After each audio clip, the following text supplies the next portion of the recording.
Florida education leaders predict most students in our state will suffer a learning loss as a result of schools closing due to the coronavirus pandemic. Contact 5 investigator Katie LaGrone explains what that means for students, how districts are preparing for learning delays, and what parents can do right now to help their child bounce back more easily.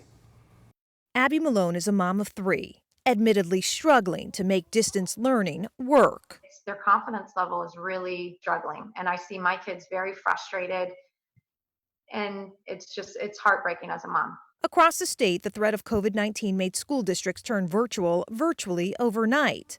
A Herculean task that 4 weeks in is showing signs of taking a toll and raising alarm. But I do look at my kids and I do see the frustration and the tears often.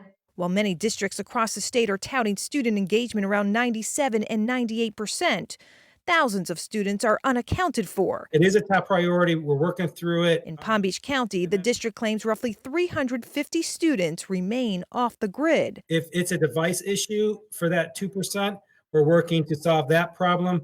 If it's a Wi-Fi internet access, it does take a little bit more time to work through those issues. But for the hundreds of thousands of Florida students attending classes from home, Linda Kirshner of the state's PTA Association is concerned. We're concerned about the academic impacts of the COVID-19 challenge. What does it mean in terms of learning loss? National studies show learning loss is typical over summer months, with declines ranging from a few weeks to a few months. Kirshner says with classroom education changing to e-learning, Florida educators need to prepare to welcome back students in the fall who need additional time to catch up. Schools, I know they're looking at and thinking about it.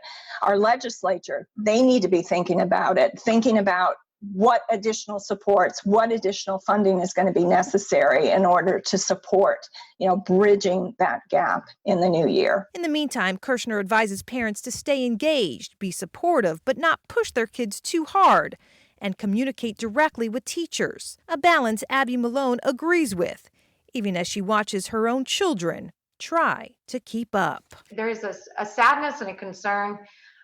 I think it's great that we're all cohesive in this effort, but I don't know what's to come. I'm fielding a lot of questions from parents also concerned about holding their children back a year once schools open back up.